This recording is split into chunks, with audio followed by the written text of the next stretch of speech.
You know, Dan has a great sense of humor. And it's dry sometimes, but it's a great sense of humor. And one of the things Dan has learned to do is he's learned to laugh at himself. Now, I won't mention his name, but one of the brothers teases Dan an awful lot, so you can understand. Now,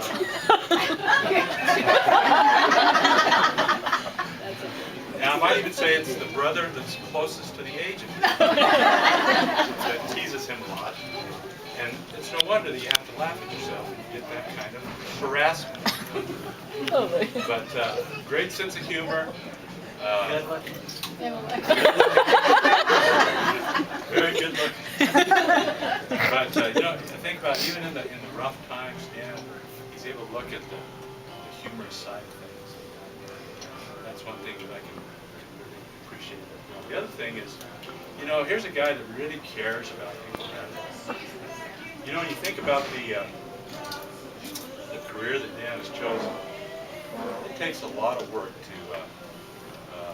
care like he does for these challenged kids that he's been a teacher with for many, many years. And I've told Dan several times that it takes a special person to be able to work with day after day with kids that have these kind of challenges. Well, I've had a lot of experience.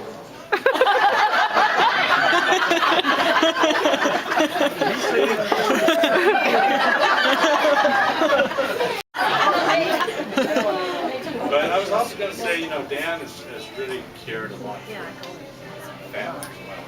Think about all the time that he took care of Mom.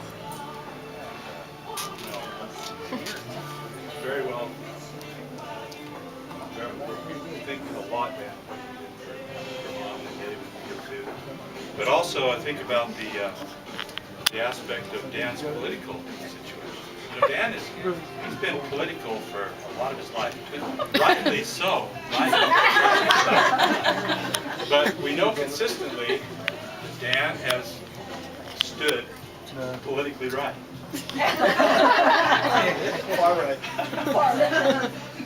But you know, I think about this has been kind of rough, this new administration. But it's allowed him to have some fun times with all of that. And why don't we talk about Dave? But Dan has been consistent for sure with his political stand. But he's also been very consistent. I want to say this: in his faith. Yeah. And so thankful for that example. You know, that Dan has been as far as his faith in God and trusting God for his life. So just want to say happy birthday. I had to write notes down, and Forget their names or what? being a daughter, my goal is just to make it through without crying. Well, in some ways it seems like us girls have grown up together with our dad and mom. They started young. I think they started dating in 8th grade. Luckily, by the grace of God, none of us came around. We thought about it. We've been able to see our dad grow up in a lot of ways. We've seen him grow to be a pillar in our lives and spiritually and just as a rock for us girls. But we've also seen him go through a lot of life phases, which I'm sure a lot of you have. Also, starting out was the definite 1970s hairdo, pretty big, with the bell bottoms. Then we merged into the Miami Vice era. He did have a perm for a period of time. He had a hot pink and gray floral shirt with Hawaiian. white pants, loafers with no socks.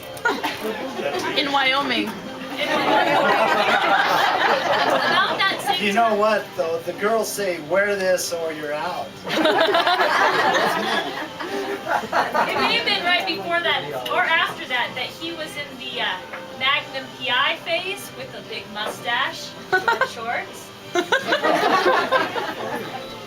Later on, this is when I was late high school, early college, he went through a Mel Gibson hairdo phase, slicked back.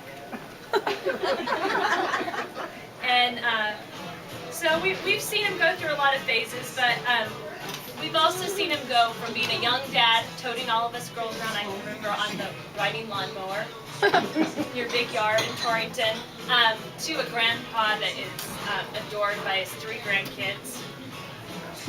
And today, all of us here are blessed to call you a friend, and a few of us are blessed to call you dad and grandpa. And we're just glad that so many of you showed up who've seen my dad and Uncle Dan go through all their different life phases. And we want to wish them a happy birthday by singing Happy Birthday and then we'll sing. So ready? 1, 2, 3.